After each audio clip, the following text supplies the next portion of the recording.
You can find me every night I'm off the hook. There's a bird in the sky with a camera to find me, slipping a sword to impale and unwind me. Shut down a mine, your canary is cooked. Can't be found lately, every day I'm off the hook.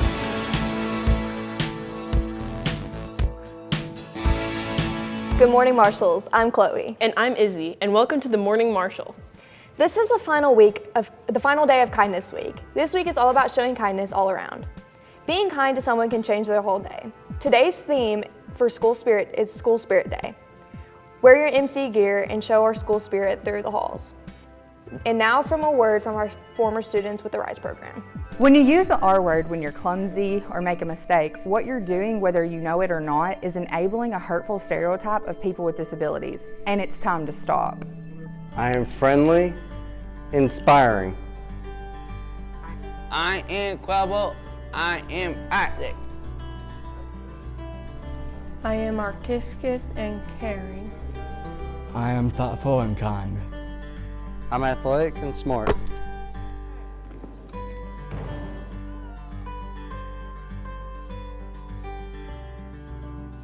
I'll be outgoing, I'm happy, I'm going to go heavy. I am honest and giving. I am not retarded. Our school just reached a big milestone. Smart Mouth Pizza has been donating one meal for every 10 pizzas that are purchased to help kids in need. Our school has donated 10,000 meals so far. We talked with one of the lunch ladies to find out more about what they did to celebrate in the cafeteria. Hey guys, I just want to let y'all know that because y'all ate pizza, we have officially donated 10,000 meals to charity. What it is Smart Mouth, the company we use, donates a meal for every 10 pizzas that y'all take. Until we have done 100,000 pizzas is how many we have made in the course of 2 years. But thanks to y'all for donating. Starting next week, the lunch ladies have gotten some surprises for you. Hey guys, I just want to tell y'all about what's coming up in the cafeteria. Next week, March 2nd through the 6th, it's going to be breakfast week, and we have a lot going on. For breakfast week, we've got giveaways. I've got bags full of coupons for McDonald's and Hardee's and Sonic and Taco John's, lots of choices. I've got this Pop-Tart plushie. I've got a skateboard donated by Dr. Pepper. We're super excited for breakfast week. If you come, you get a surprise, or you get a prize every day that you come, but we will be doing drawings 5 a day for the whole week. So don't miss breakfast. Did you know that today, February 27th, is National Strawberry Day? This fruit is grown both around the US and around the world, almost year-round. You're never far from a supplier. Take some time today to savor this sweet fruit. The FBLA Character Breakfast was almost a week ago. The Character Breakfast is a yearly event where kids can visit their favorite characters and FBLA members can help raise money for their club. Here's an interview with the co-president of FBLA, Faith, about the Character Breakfast. I think it went really well this year. I think we did better than we expected. We also had a couple extra characters this year, so it was a bigger event. I would say the kids obviously love seeing their favorite characters. I also think that they love going home with all the little goodies to remember it by, because we try to, at each booth, you get you get to make a craft or get to do something that resembles that character, so getting to take those home and to remember the day by. Speaking for myself, I love getting to interact with the little kids and making them happy, because I remember being little and getting to see a character that I might have looked up to, or getting to meet the princesses at Disney, and maybe it's not comparable to that, but just giving them something to be excited about. I think that it gives an impact on showing how we can all work together to make something work, because it is a really big event. There are different skills. Maybe not everyone wants to dress up, but some people are really good at working the breakfast table or maybe the welcome desk, but using all of our different skills to work together and just showing teamwork.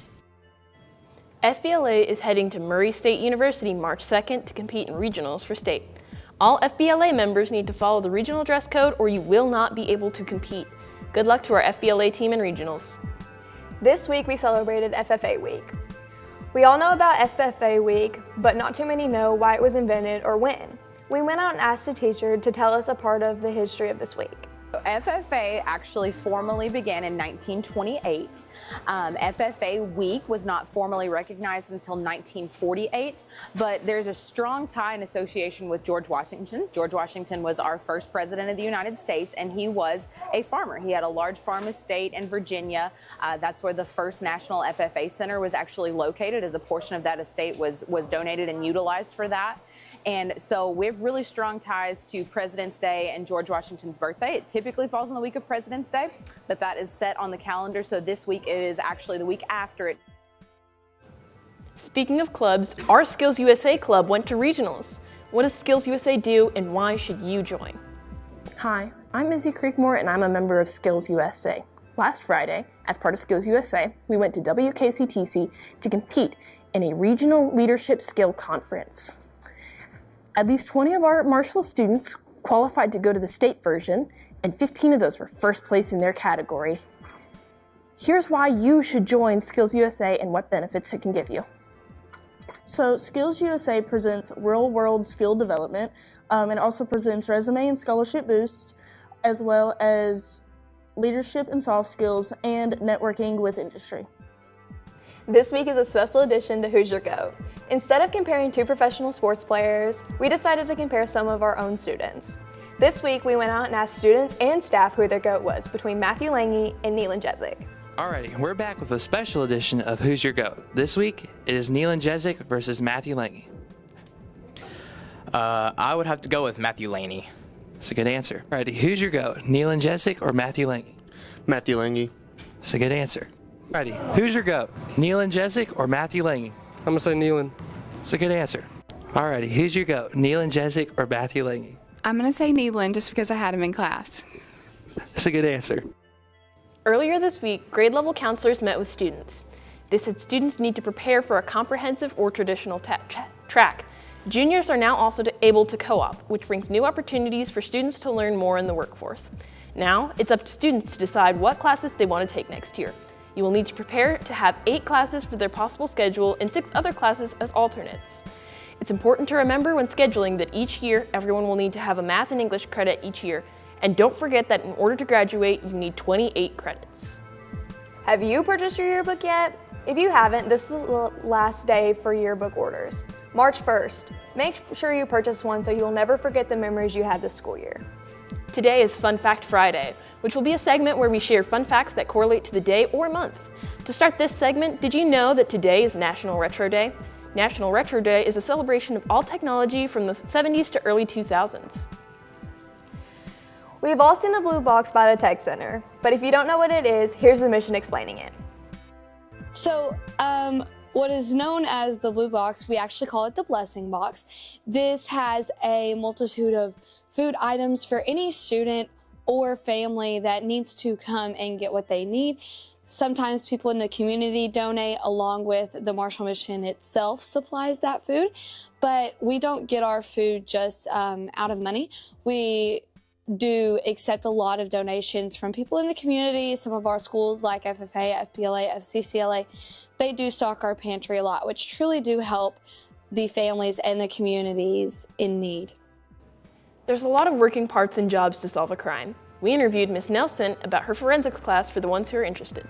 Like crime scene investigation and using science to back up those investigations. Okay. All of the different tests that you would do on the evidence that's found, whether that's like toxicology or fingerprinting or human remains or anything like that, whatever we need to test on those pieces of evidence. So all you have to do is you've had to have at least finished biology and be, we like it to be either junior, senior, because it's a lot of labs.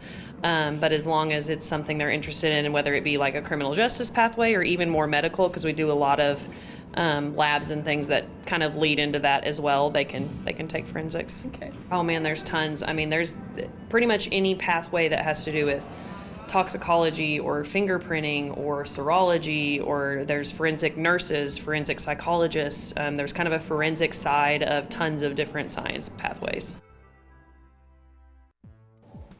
This is Song of the Week. We hope to get something added to your playlist. This week's song is Daughter by Pearl Jam. This was released in 1993, and the song was part of the Verses. This is one of their most recognizable tracks. It's still a hit to this day. Be sure to scan the QR code or look it up on Spotify if you want to give it a listen. That's all for today. We hope you have a great weekend. That was the one.